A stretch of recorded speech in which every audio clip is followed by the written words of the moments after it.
My brothers and sisters, may the Lord be with you. A reading from the Holy Gospel according to Luke. As Jesus approached Jericho, a blind man was sitting by the roadside begging. And hearing a crowd going by, he inquired what was happening. They told him, "Jesus of Nazareth is passing by."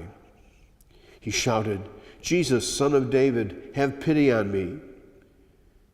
The people walking in front rebuked him, telling him to be silent. But he kept calling out all the more, "Son of David, have pity on me."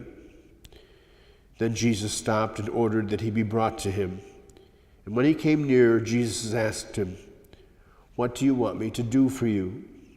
He replied, "Lord, please let me see." Jesus told him, "Have sight, your faith has saved you."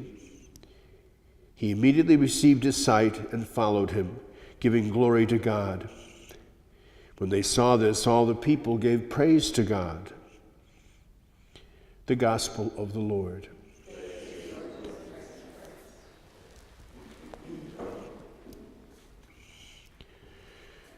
This particular miracle story is rather rich in significance in as much as it gives us sort of a roadmap, if you will, as to how we should approach the Lord.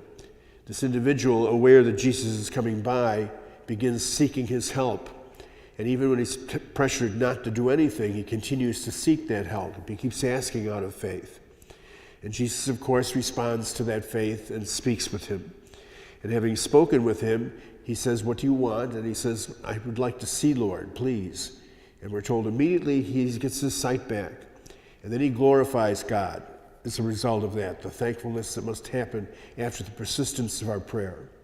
And then he follows Jesus. And we're not quite sure whether he just follows him to Jericho or did he become yet another follower of Jesus throughout the course of his ministry. But in either case, there is a change in relationship that happens that began because of faith that he had, because of his persistence in seeking out that faith, and because of, in turn, his being thankful for what he has successfully succeeded in as a result of that miracle. That same kind of faith must be in each of us, that sometimes we are embarrassed to keep seeking from God, and yet God says to us, keep asking, knock and you shall receive, and the door will be opened.